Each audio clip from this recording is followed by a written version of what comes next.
Hello dear students, now we are going to solve some numericals from electrochemistry chapter which are based on Faraday's laws of electrolysis. ठीक है? Now this is the first numerical. Let us try to understand what is given. See, electrolytic cells A, B and C containing electrolytes of zinc sulfate, silver nitrate and copper sulfate respectively were connected in series. Okay तो तीन electrolytic cell है A B and सी, इनको series में connect किया गया है, right. Cell A में zinc sulphate है, सेल बी में सिल्वर नाइट्रेट है, सेल सी में कॉपर सल्फेट है, राइट। आगे क्या दिया देखो, steady current of 1.50 ampere was passed through them until 1.45 gram of silver was deposited on the cathode of cell B. अब सेल बी में सिल्वर नाइट्रेट है, तो जब करंट पास होगा 1.50 एम्पियर इतना, तो सेल बी के कैथोड के ऊपर सिल्वर डिपॉजिट होगा, कितना हुआ है 1.45 ग्राम इतना डिपॉजिट हुआ है, ठीक है। आगे तो how long did the current flow, कितनी देर के लिए करंट फ्लो हुआ वो हमें निकालना है, मतलब टाइम निकालना है करंट का।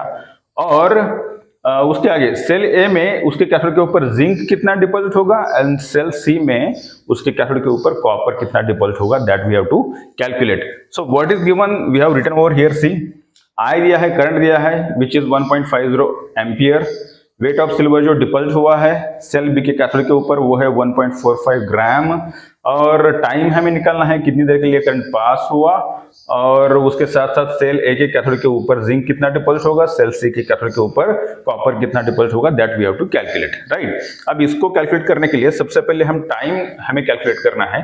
तो टाइम कैसे कैलकुलेट कर सकते हैं, देखो using this formula which is Q is equal to I into T.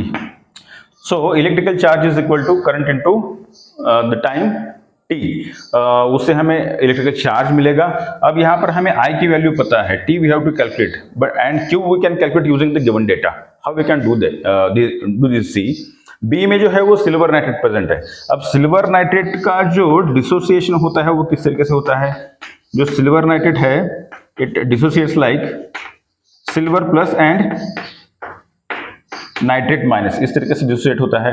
अब सिल्वर जब डिपॉजिट होता है कैथोड के ऊपर वो कैसे डिपॉजिट होगा, आफ्टर रिडक्शन होगा।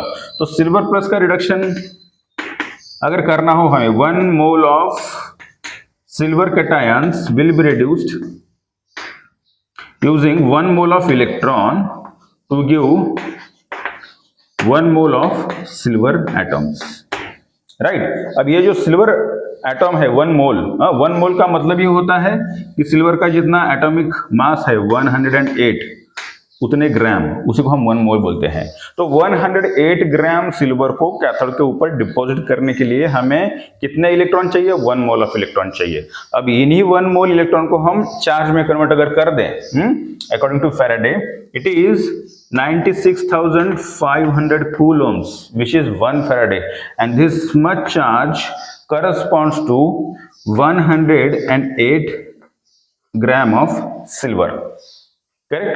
अब यहाँ पर इस सीरीज में, सीरीज ऑफ सेल में सेल बी के कैथोड के ऊपर कितना सिल्वर डिपॉजिट हुआ है, 1.45 ग्राम इतना सिल्वर जो है वो डिपॉजिट हुआ है, 1.45 ग्राम। तो 108 ग्राम को डिपॉजिट करने के लिए अगर इतना कूलम्स चार्ज चाहिए, तो 1.45 ग्राम सिल्वर को डिपॉजिट करने के लिए कितना चार्ज लगेगा, by cross multiplying we can get this value 1295.6 1295.6 coulombs. So इतना चार्ज जो है हमें उसमें से पास करना पड़ेगा, 1295.6 कूलम्स, इतना चार्ज हमें उसमें से पास करना पड़ेगा। तो चलो हमें Q की वैल्यू भी मिल गई, I की वैल्यू हमें पता है, so T we can calculate, right. So T becomes T is equal to Q by I हो जाएगा। Q की वैल्यू है 1295.6 और I जो है वो 1.50 एम्पियर है, ठीक है। So after calculation we get the value of T as 863 seconds, है ना। इसकी वैल्यू हमें मिल जाती है 863 seconds. So T is equal to 863 seconds, right. तो पहले सवाल का जवाब हमें मिला है कि how long did the current flow, तो करंट जो फ्लो हुआ है वो 863 सेकंड्स के लिए फ्लो हुआ है, ठीक है। पहले सवाल का जवाब मिल गया। So let us move to next now. दूसरा सवाल है कि सेल ए के कैथोड के ऊपर जिंक कितना डिपॉजिट होगा। देखो, using the same method we can write cell A में जो जिंक सल्फेट है वो डिसोसिएट कैसे होता है। जिंक सल्फेट जो डिसोसिएट होगा वो it is zinc 2 plus plus sulphate 2 minus, इस तरीके से डिसोसिएट होता है। अब अगर हमें जिंक को डिपॉजिट करना है तो उसको वो रिड्यूस होकर डिपॉजिट हो जाएगा। तो अगर हम 1 mole of zinc cation zinc 2 plus ले लेते हैं तो इसको रिड्यूस करने के लिए हमें कितने मोल ऑफ इलेक्ट्रॉन चाहिए। We need 2 moles of electrons to get 1 mole of zinc atoms, correct. अब 1 मोल जिंक एटम का क्या मतलब होता है, कितना ग्राम होगा ये। सो दिस इज एक्चुअली 65.3 ग्राम होता है, हाँ है ना। जिंक का एटॉमिक मास जो है वो 60.3 है, राइट। इसका मतलब हुआ कि 65.3 ग्राम जिंक को कैथोड के ऊपर डिपॉजिट करने के लिए we need to pass 2 mole of electron. अब 2 मोल्स ऑफ इलेक्ट्रॉन को ही हम चार्ज के फॉर्म में लिख देते हैं। 2 into 96,500 coulombs corresponds to 65.3 grams of zinc, correct, right.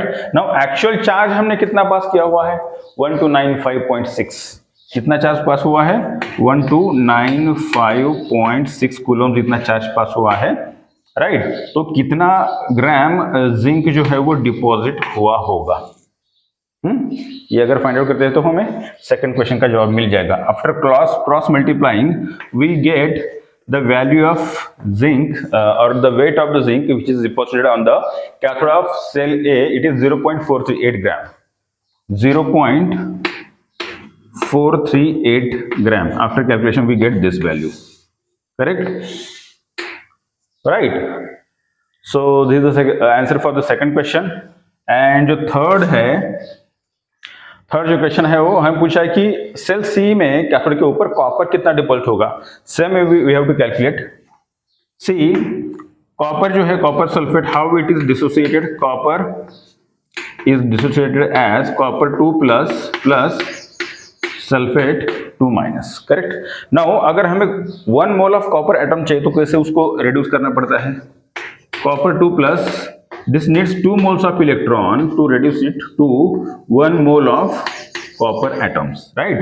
ये 1 mole of copper cations है, 2 moles of electrons है यहाँ पर and 1 mole of copper atom हमें मिलेंगे। अब इसी को हम कैसे लिख सकते हैं, 1 mole of copper atom का ही मतलब होता है 63.5 ग्राम ऑफ कॉपर, राइट। तो इलेक्ट्रॉन को नंबर ऑफ इलेक्ट्रॉन्स को हम, number of moles of electrons को हम in the form of charge अगर लिख दें तो 2 into 96,500 coulombs will corresponds to 63.5 gram of copper, बराबर है। इतना चार्ज अगर हम यूज करते हैं तो हमें 1 mole of copper that is 63.5 gram of copper जो है वो डिपॉजिट हुआ मिलेगा कैथोड के ऊपर, करेक्ट। एक्चुअल चार्ज हमने कितना पास किया है 1295.6 है ना, 1295.6 कूलम्ब ऑफ चार्ज जो है हमने उसमें से पास किया है। सो कितना कॉपर जो है वो डिपॉजिट होगा in terms of grams, correct. After cross multiplying, we get the value 0.426 gram. After cross multiplying, we get this value as copper in terms of gram is 0.426 gram. तो इतना कॉपर जो है वो deposit होगा, right. मतलब पहले जो question है कि कितने टाइम के लिए करंट फ्लो हुआ, इट इज 863 सेकेंड्स। कितना जिंक डिपॉजिट हुआ 0.438 gram on the cathode of cell A, and कितना कॉपर डिपॉजिट हुआ तो 0.426 gram on the cathode of cell C, okay. So that is how we can solve this question. I hope you understood. Next numerical we are going to solve in the next video. Thank you.